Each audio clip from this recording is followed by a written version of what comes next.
जय हिंद दोस्तों, मैं अंजलि। एक बार फिर से एसएससी जीडी की बहुत बड़ी भर्ती आ चुकी है।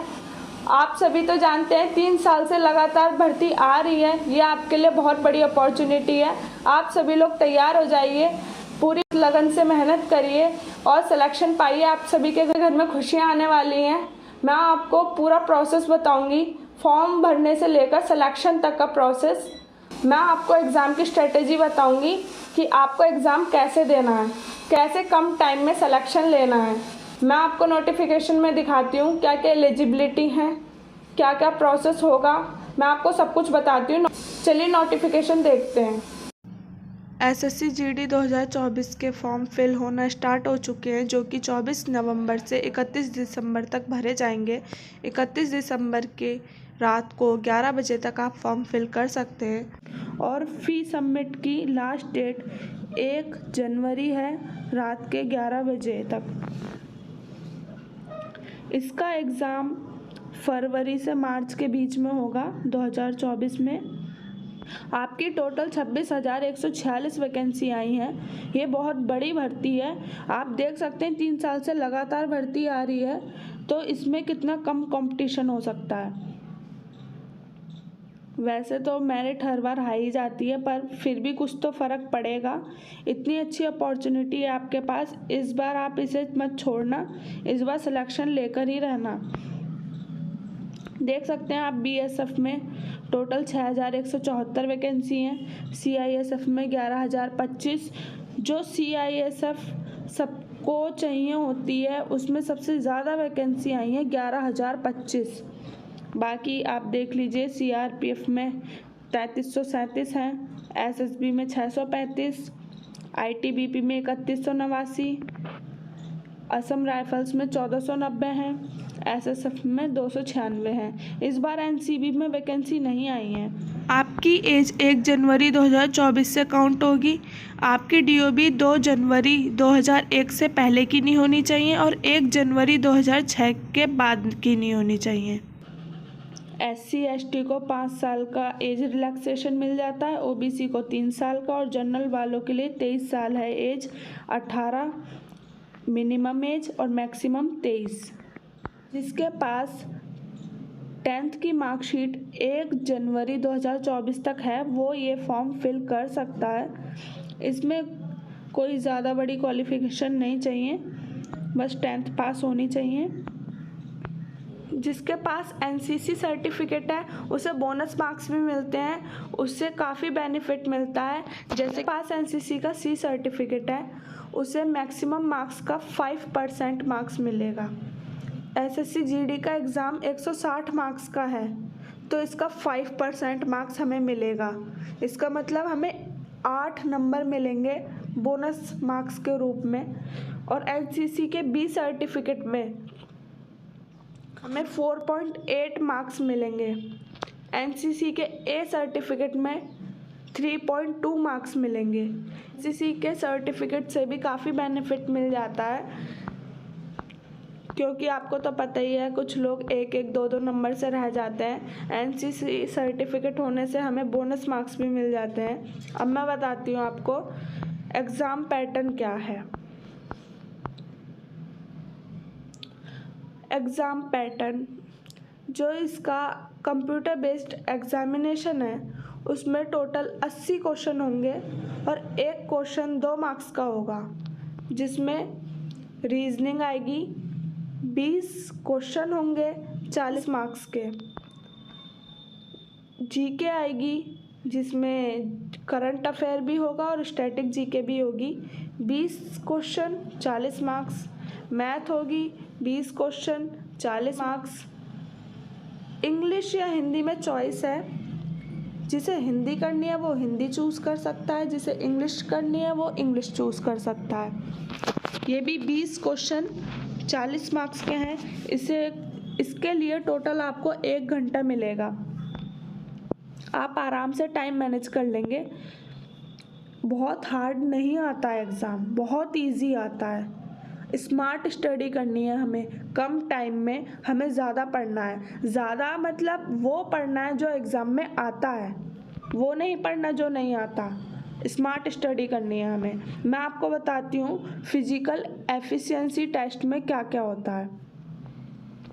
पुरुष के लिए 5 किलोमीटर रनिंग होती है 24 मिनट में, फीमेल के लिए 1600 मीटर 8.5 मिनट में, और जो लोग लद्दाख से बिलोंग करते हैं उनके लिए पुरुष को 1600 मीटर 7 मिनट में और गर्ल्स को 800 मीटर 5 मिनट में कंप्लीट करनी होती है रेस।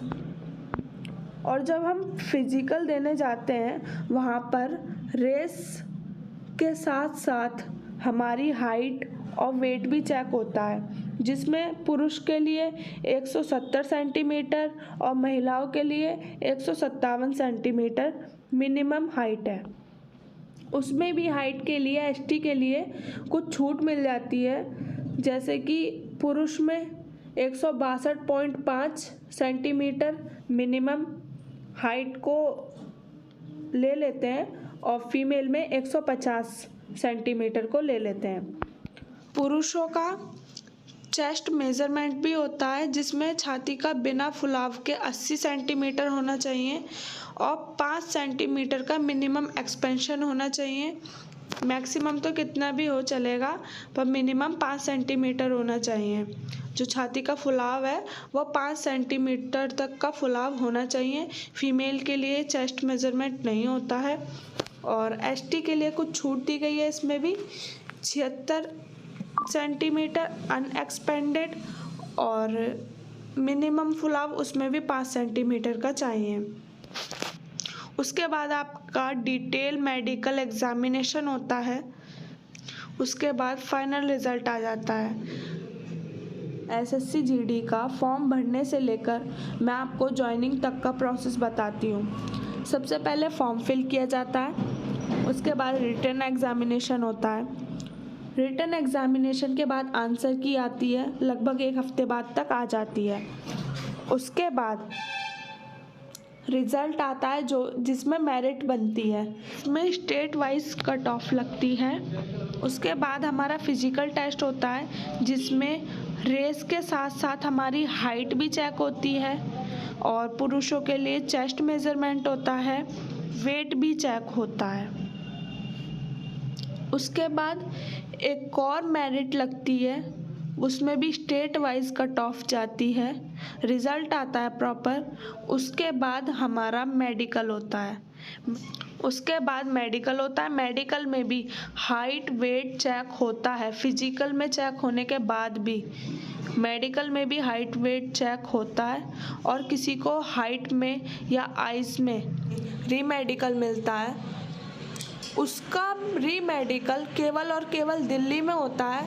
बाकी उसे किसी भी चीज़ में रीमेडिकल मिल जाता है, तो उसका जहाँ मेडिकल हुआ था वहीं पर उसका रीमेडिकल भी होता है।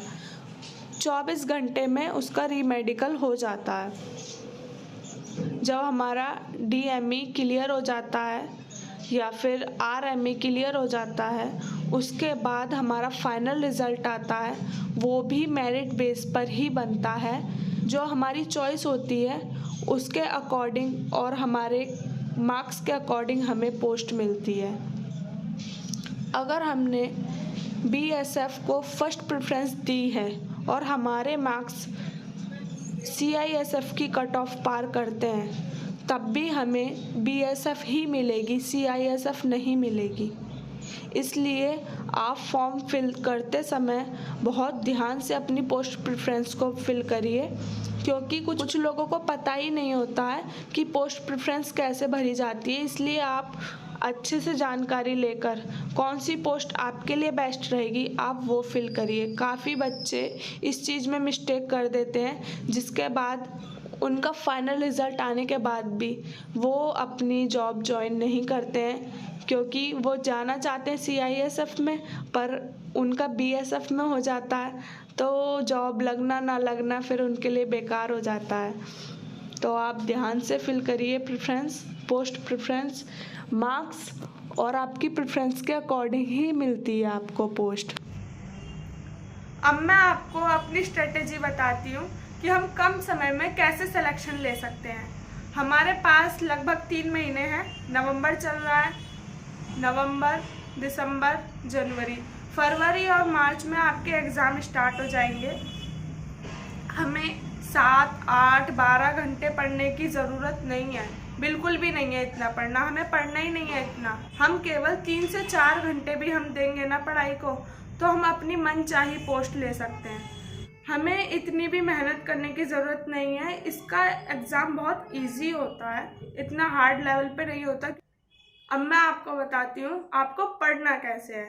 ज़रूरी नहीं है कि आप ऑनलाइन ही पढ़ो, आप ऑफलाइन भी पढ़ सकते हो उसे। ऑनलाइन में आप 1 घंटे की वीडियो देखेंगे जो कि आप बुक से 15 से 20 मिनट में कवर कर सकते हैं। आप ऑनलाइन क्लास लेकर इतना टाइम वेस्ट मत करिए, आप ऑफलाइन भी पढ़ के देखिए, आपको खुद पता चलेगा आपका ऑनलाइन कितना टाइम वेस्ट होता है। ये मेरा खुद का एक्सपीरियंस है। मेरा जो मानना है, मेरा यही मानना है कि मैं ऑनलाइन से ज़्यादा अपना ऑफलाइन ज़्यादा कवर कर लेती हूँ। बाकी आपकी इच्छा है, ये मेरा खुद का एक्सपीरियंस है तो मैं आपसे शेयर कर रही हूँ।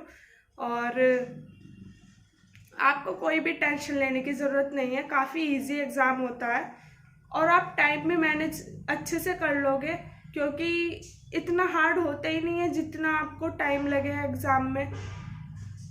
आपको कुछ भी पूछना हो आप पूछ सकते हैं। आपको मेडिकल या फिजिकल से रिलेटेड भी कोई जानकारी चाहिए होगी तो आप कमेंट करके पूछ लेना। मुझे एक्सपीरियंस है, मैं गई हूँ फौज में, तो मैं आपसे शेयर कर सकती हूँ। अगर आपको मेरी वीडियो से थोड़ी भी हेल्प मिलती है तो आप मुझे कमेंट करके प्लीज़ बताइए, मैं उससे और भी ज़्यादा मोटिवेट होंगी और आपके लिए और भी अच्छा कंटेंट लाती रहूँगी।